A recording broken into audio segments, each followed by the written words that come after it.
N'hésitez pas à liker la vidéo si elle vous plaît et si vous êtes nouveau sur la chaîne, n'oubliez pas de vous abonner et d'activer la notification pour ne rater aucune de nos prochaines vidéos. On commence.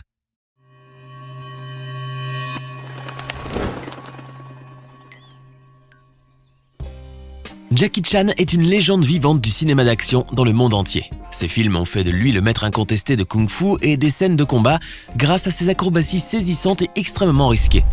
Artiste martial, acrobate, acteur, cascadeur, réalisateur, producteur de films, doubleur de dessins animés et même chanteur, Jackie Chan est un artiste doué de 1000 talents. À 66 ans, il continue à collectionner les exploits et n'a pas encore dit son dernier mot. Aujourd'hui, on vous laisse découvrir qui est Jackie Chan et comment il est devenu le roi des films de kung-fu. Allons-y. Jackie Chan a vu le jour le 7 avril 1954 au Pic Victoria à Hong Kong. Ses parents l'appelèrent Chang Kong Chang, qui signifie « né à Hong Kong ». Mais il paraît que l'acteur était déjà très particulier avant même sa naissance. En effet, il est resté bien après le terme dans le ventre de sa mère et lorsqu'il est né, il pesait à peu près 7,4 kilos. Ses parents, qui travaillaient à l'ambassade de France à Hong Kong comme cuisiniers et femmes de chambre, étaient pauvres à cette époque-là. Ils faillirent donner leur enfant en adoption car ils n'avaient pas de quoi payer les frais d'hospitalisation et la césarienne qu'avait dû subir sa mère pour le mettre au monde.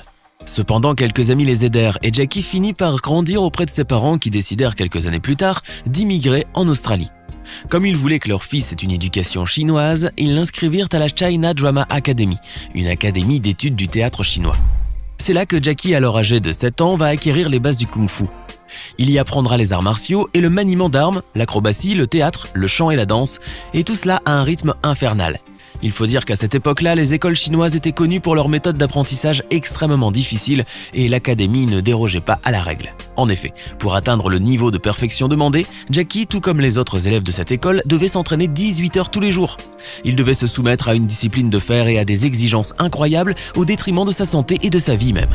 On raconte que lorsqu'il était encore un nouvel élève dans cette école, son maître lui demanda un jour de sauter par-dessus une table. Mais lorsque Jackie lui répondit qu'il ne pouvait le faire, le maître sortit un fouet. Et l'enfant terrifié sauta non pas une, mais 2 tables. Bref, du Jackie Chan. Malgré toutes les difficultés qu'il vécut, la période qu'il passa au sein de la China Drama Academy donna ses fruits.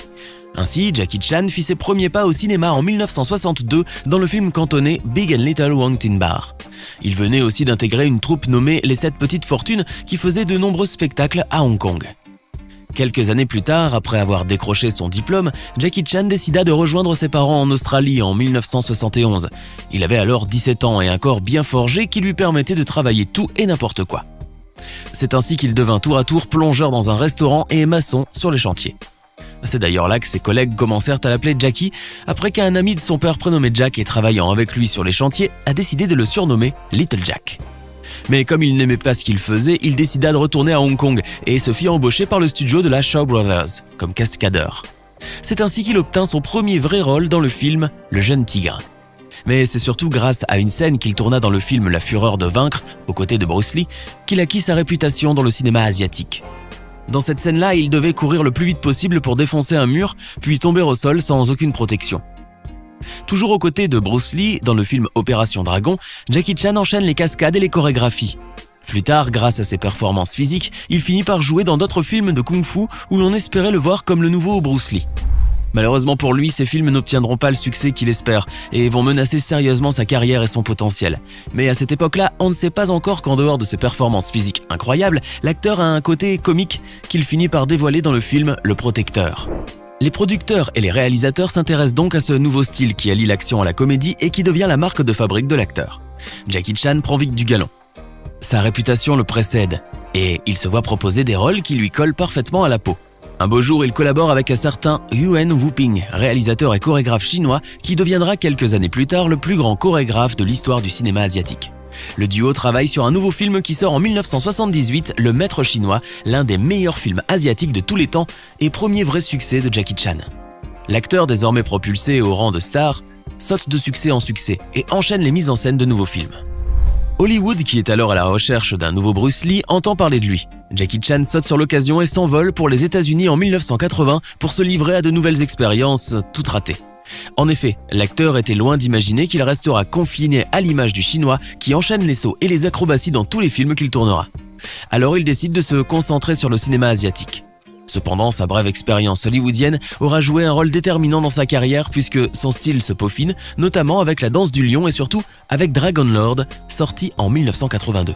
Contrairement aux chorégraphies archaïques que l'on a l'habitude de voir au cinéma hongkongais, Jackie Chan, lui, se distingue par son style unique qui se caractérise par des scènes de combat dantesques, des cascades à couper le souffle et l'utilisation improvisée de n'importe quel objet à portée de sa main, le tout avec un humour bon enfant. Ces scènes ratées, quant à elles deviennent des bêtisiers qui apparaissent au générique de fin de ses films. Jackie Chan acquiert une renommée grandissante qui le pousse en 1983 à écrire et à réaliser lui-même Le Marin des mers de Chine, un film dans lequel il retrouve deux de ses anciens camarades de l'académie. Le film s'avère un succès énorme en raison du jeu extraordinaire de Jackie Chan qui effectue lui-même ses cascades aussi spectaculaires que dangereuses. Résultat, une nuque brisée et un plâtre porté pendant 6 mois. Quant aux fractures, il en a eu beaucoup au cours de sa carrière, à tel point qu'il a acquis le surnom de « l'homme aux 1000 fractures ». L'acteur a même failli perdre la vie pendant le tournage de Mr. Dynamite en effectuant une cascade où il était censé sauter d'un mur et s'accrocher à une branche. Sauf que la branche céda, et Jackie fit une belle chute d'environ 10 mètres en tombant sur le dos et à la tête. Cet accident le plongea dans le coma et lui valut un séjour de 6 mois à l'hôpital, ce qui ne l'empêcha pas de se relever et de repartir du bon pied. Un vrai miraculé, mais surtout un grand malade qui fait de lui un type vraiment extraordinaire. Bon, il est vrai que l'industrie du cinéma en Asie, notamment à Hong Kong, a toujours prôné les scènes vraies, bien qu'elles soient dangereuses et dures à réaliser. Ceci aussi parce qu'elle ne disposait pas des moyens nécessaires pour pouvoir faire des effets spéciaux comme à Hollywood. Et puis, comme Jackie l'a lui-même affirmé lors d'une interview, les Chinois aiment voir des choses vraies à l'écran, ou qui sont au moins suffisamment proches de la réalité. D'autre part, il faut dire que la discipline et le travail acharné qu'il a appris à l'académie chinoise ont fait de lui un homme qui ne se lasse jamais et qui est très exigeant envers lui-même et ses collaborateurs. Police Story, l'un de ses films qui a remporté le prix du meilleur film et celui des meilleures chorégraphies lors des Hong Kong Film Awards en 1986, détient le record du plus grand nombre de cascadeurs blessés dans un film. Cela n'arrête pas Jackie Chan qui se lance également dans la production. Il enchaîne alors les films d'action à la sauce asiatique.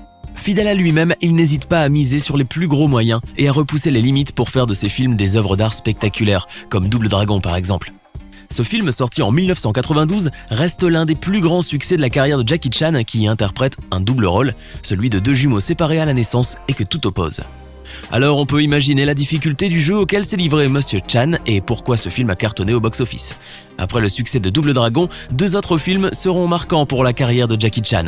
Jackie Chan dans le Bronx, sorti en 1995, puis Rush Hour en 1998. Avec ce dernier, l'acteur atteint la renommée en Occident. Cependant, loin des rôles comiques qu'il incarne d'habitude, l'acteur interprète avec brio d'autres personnages bien moins drôles, comme celui de l'homme sentimental dans Jackie Chan à Hong Kong et celui du maître sage dans Karate Kid, ou encore celui du policier dépressif après la mort de ses collègues dans New Police Story. Il n'hésite pas non plus à revêtir la redingote classique dans La Tour du Monde en 80 jours, preuve en est que Jackie est un vrai caméléon. Mais lorsqu'on lui propose un rôle de méchant, il refuse tout simplement, car il ne veut jamais jouer le méchant. De toute façon, il serait difficile pour nous d'imaginer un Jackie Chan méchant. Il a également prêté sa voix dans des films d'animation comme Kung Fu Panda dans lequel il joue le singe et Mulan où il incarne le capitaine Shang. Il est aussi le héros de son propre dessin animé, la série Jackie Chan dont il est le producteur, et il a même inspiré le manga Dragon Ball. Il n'hésite pas non plus à faire son propre doublage dans les films quand c'est nécessaire. Bon, vous ne le saviez peut-être pas, mais Jackie Chan parle plusieurs langues, dont le cantonais, le mandarin, le coréen, le japonais, l'allemand et l'anglais bien sûr. Et oui, l'acteur est un polyglotte et un infatigable, et son travail finit par payer. En 1995, il reçoit un MTV Movie Awards pour l'ensemble de sa carrière, et en 2016, il reçoit enfin un Oscar d'honneur. Eh oui, il a fallu 5 décennies de travail acharné, pas moins de 200 films et plusieurs os cassés, pour que Jackie Chan remporte enfin la statuette d'or tant rêvée. L'acteur possède aussi son étoile sur le Walk of Fame d'Hollywood, ainsi que sur l'avenue des stars à Hong Kong. Et puis en dehors de ces distinctions-là, il a obtenu plusieurs records Guinness. Ainsi, grâce à Chinese Zodiac, il est la personnalité qui détient le plus de crédits dans un film, pas moins de 15, puisqu'il est à la fois acteur, réalisateur, scénariste, producteur, compositeur de musique, accessoiriste, etc. Grâce à Dragon Lord, il détient aussi le record du plus grand nombre de prises nécessaires pour une même scène, 2900. Mais son talent va au-delà du cinéma, puisqu'il est aussi chanteur. Et oui, l'acteur a interprété le générique de la plupart de ses films, et il a même chanté lors de la cérémonie de clôture des Jeux Olympiques de Pékin en 2008. Grâce à ses performances athlétiques extraordinaires mêlées à son jeu d'acteur spectaculaire, Jackie Chan a gagné le respect et l'admiration d'un public de tout âge à travers le monde, et s'est imposé comme le maître du kung-fu au 7e art. Son talent le place parmi les plus grands artistes de tous les temps et son incroyable énergie a inspiré de nombreux autres artistes martiaux et cascadeurs à travers le monde. Verra-t-on un jour un autre acteur hors du commun comme Monsieur Chan? Dites-le nous dans les commentaires. Ce n'est pas fini. Envie d'en voir plus? Regardez tout de suite une vidéo insolite, pleine de séquences incroyables et de découvertes inégalables sur la chaîne Eureka. Eureka est une chaîne consacrée aux listes insolites qui publie plusieurs fois par semaine des vidéos incroyables sur des sujets inédits. Cliquez tout de suite sur Eureka et découvrez maintenant la toute dernière vidéo de la chaîne. À demain!